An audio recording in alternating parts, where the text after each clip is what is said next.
पिछले कई वर्षों से उत्तराखंड में आ रही प्राकृतिक आपदाओं के बाद जल विद्युत परियोजनाओं को स्थानीय लोग शंका की निगाह से देख रहे हैं।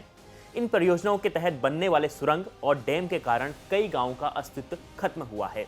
आपको याद होगा, कुछ महीने पहले हमने जौनसार बावर का एक लोहारी गांव जल विद्युत परियोजना के कारण पूरी तरह डूबते हुए देखा। बागेश्वर की सरयू नदी पर बनी परियोजना के कारण वहां कई गांव बरसात के वक्त खतरे की जद में आ गए थे।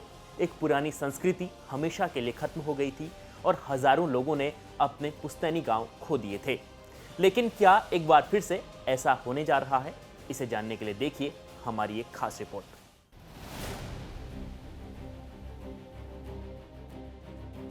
कुमाऊं के तराई इलाके में गौला नदी पर जल्द एक बड़ा बांध बनने जा रहा है, जिसका नाम होगा जमरानी बांध। माना जा रहा है कि जमरानी बांध उत्तराखंड ही नहीं बल्कि उत्तर प्रदेश के लिए भी फायदेमंद साबित होगा।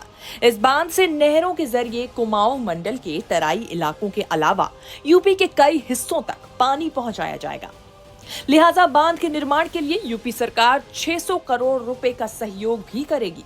लेकिन इस बांध के बनने से पर्यावरण पर क्या असर पड़ेगा, आप ये जान लीजिए। हल्द्वानी के पास में बनने वाले इस जमरानी बांध के कारण करीब 6 गांव पूरी तरह जलमग्न हो जाएंगे। ये गांव तिलवारी, मुरकुड़िया, उड़ुवा, गनगाड़, पनियाबोर और पस्तोला हैं। यहाँ से करीब 1400 परिवार पूरी तरह विस्थापित हो जाएंगे। उत्तराखंड में बनने वाले जमरानी और पंचेश्वर जैसे बड़े बांधों को लेकर मैग्सेसे अवार्ड विजेता और जल पुरुष राजेंद्र सिंह ने पिछले वर्ष चिंता जाहिर की थी।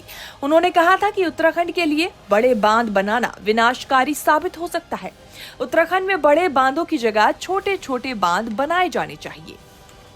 उन्होंने कहा था कि उत्तराखंड में हिमालय की परंपरागत जल संरक्षण को आधुनिक जरूरतों के मुताबिक इस्तेमाल कर छोटे प्रोजेक्ट बनाए जा सकते हैं।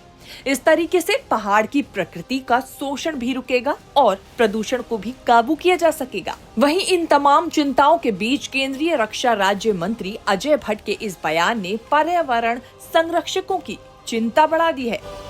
पूरी तरह से स्वीकृत हो चुका है, अब मात्र एक मोहर लगनी बाकी है।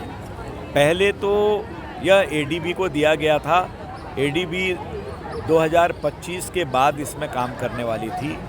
जब यह हमें पता लगा तो प्रधानमंत्री सिंचाई योजना के अंतर्गत एकदम से हमने इसको चेंज कराने का अनुरोध किया और हो भी गई। आने वाले दिनों में जितने भी हर्डल थे वो दूर हो गए हैं। सिर्फ एक बैठक होने वाली है। उस बैठक पर जैसे ही हस्ताक्षर हुए, शायद वो जल्दी ही हो जाएगी, तो वैसे ही जमरानी बांध का काम भी प्रारंभ हो जाएगा। टेंडर तो उसका हमने एडवांस में कर दिया है ताकि समय की बचत हो। बता दें कि जमरानी बांध के निर्माण में 2554 करोड़ रुपयों का खर्च आएगा और परियोजना बनने के बाद हर साल 63 मिलियन यूनिट बिजली पैदा होने का अनुमान भी लगाया गया है।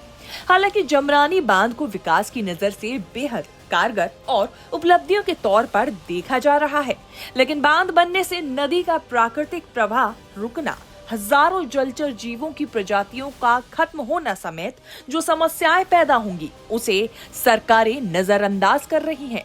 हल्द्वानी से राहुल सिंह के साथ ब्यूरो रिपोर्ट, उत्तराखंड तक।